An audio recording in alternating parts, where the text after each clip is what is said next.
don't be too quick to throw away your old scissors. There is a simple secret to bringing rusty scissors back to life, and it starts with a few basic ingredients that most people already have at home. Right now, the blades are rusty, the pivot is stiff, and every cut takes twice as much effort. Most people would replace them immediately. But today I'm going to test a homemade cleaning formula that I bet 99% of people have never tried before. If it works, these rusty scissors may look and perform like they did years ago. To properly restore these shears, they need to come apart. Using a wrench, I loosen the center bolt. The bolt turns slowly at first, then finally breaks free. It's time to prepare the cleaning formula. The first ingredient is 500 milliliters of vinegar. I pour it into a pan and place it on the workbench. Next, come 4 spoonfuls of citric acid. As the powder enters the vinegar, I begin stirring slowly. Both vinegar and citric acid are mild acids. Their job is to help dissolve iron oxide, which is the reddish-brown material we know as rust. But there's one problem. Liquids run off metal surfaces too quickly. That's where the next ingredient comes in.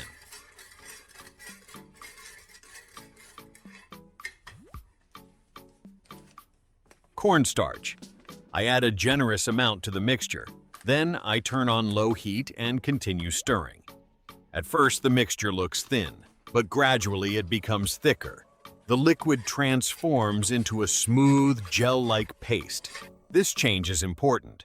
The cornstarch allows the active ingredients to stay in contact with the rust much longer. Instead of running off the metal, the mixture will remain exactly where we need it.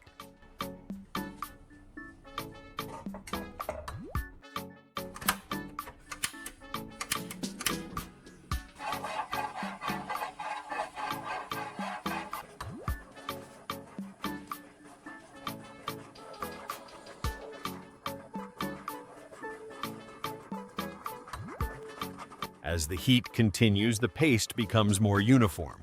The texture now looks perfect, smooth, thick, and easy to spread. Once everything is fully combined, I remove the pan from the heat and transfer the mixture into a bowl. Now comes the interesting part.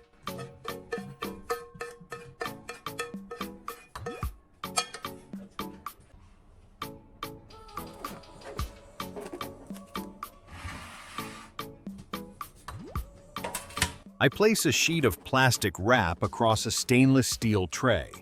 Then I spread a layer of the cleaning mixture over the surface.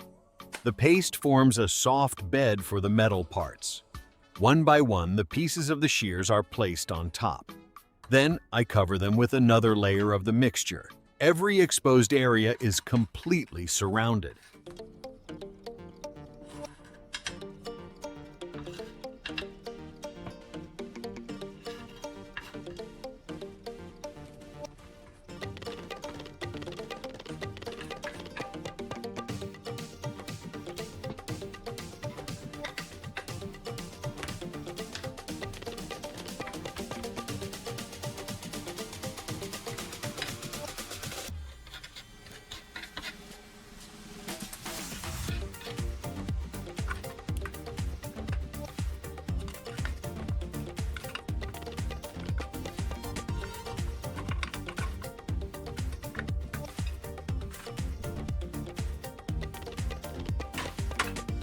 Finally, I fold the plastic wrap over the top and seal everything inside.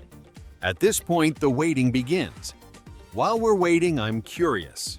What's the rustiest tool you've ever brought back to life? Let me know in the comments. I always enjoy seeing the restoration projects people tackle in different parts of the world. But I don't want to wait 2 hours without seeing any evidence. So I prepared another test.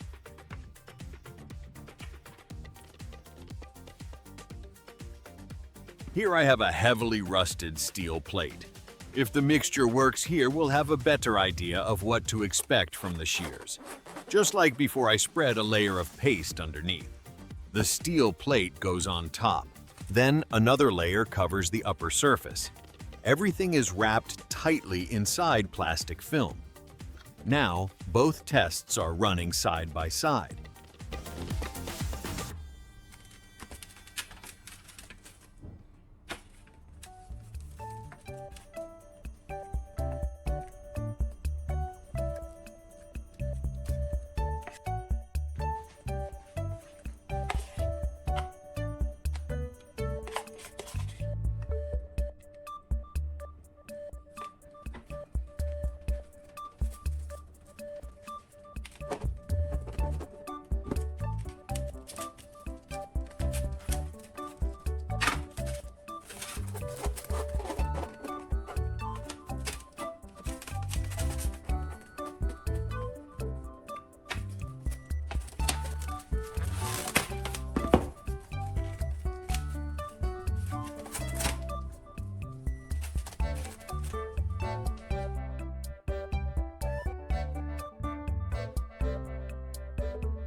Two hours later, it's time for our first reveal. I carefully unwrap the steel plate. Immediately, I notice something interesting. The paste has changed color. Large patches of rust have transferred into the mixture. That's already a good sign.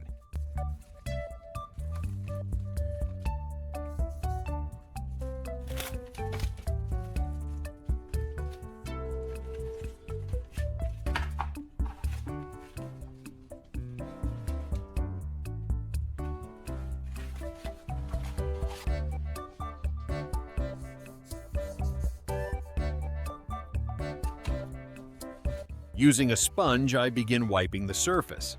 And honestly, this is where things become surprising. As the sponge moves across the steel, the rust disappears. The original metal starts reappearing underneath. Area after area becomes cleaner, brighter, smoother. By the time I'm finished, nearly all of the visible corrosion is gone. The difference is dramatic. This small test gives me confidence that the shears may respond the same way, Molly.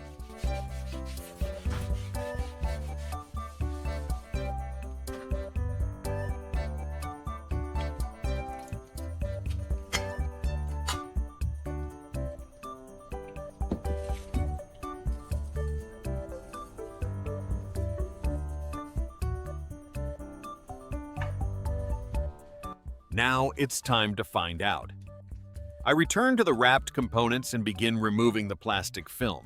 At first glance, the parts don't look dramatically different, and honestly, that's not unusual. Heavy corrosion that is built up over many years often requires a little mechanical cleaning after the chemical treatment.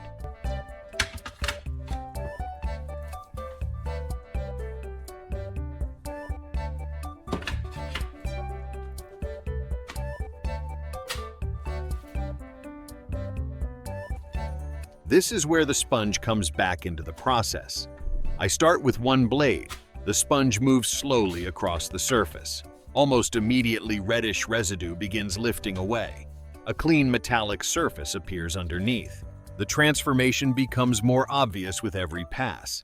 I continue working along the edge, then around the bolt hole, then across the opposite side. Every section reveals more original metal. The rust isn't disappearing because of the sponge alone.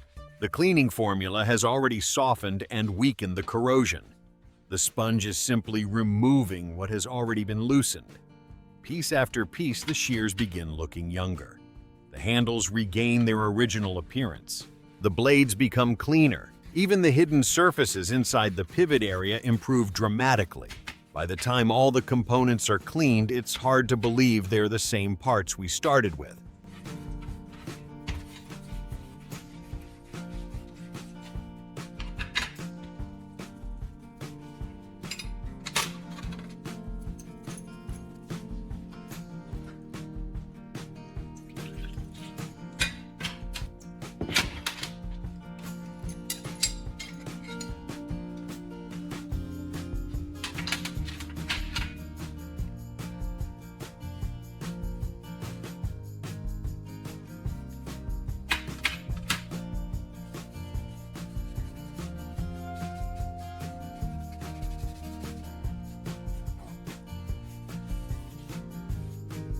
I want to take the restoration one step further. The blades have been cleaned. Now I want to improve their performance. Using a torch, I begin heating the cutting edges. The metal slowly absorbs the heat.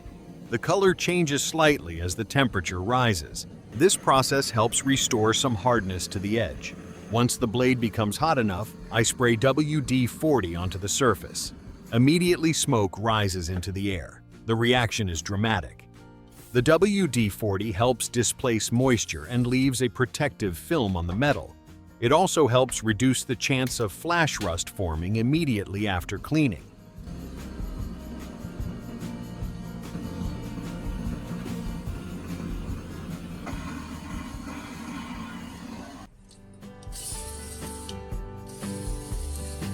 Now it's time for reassembly. The blades are aligned. The center bolt slides back into place. The nut is tightened carefully.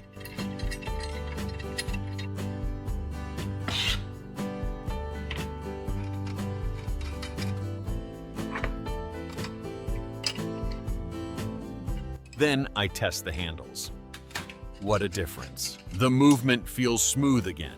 No sticking, no grinding, no resistance. Everything operates exactly the way it should. But there is still one final test. Performance. I place a piece of sheet metal in front of the blades. Then I squeeze the handles. The shears cut through with surprising ease. The cut is clean, the movement is smooth, and the tool feels stronger than it has in years.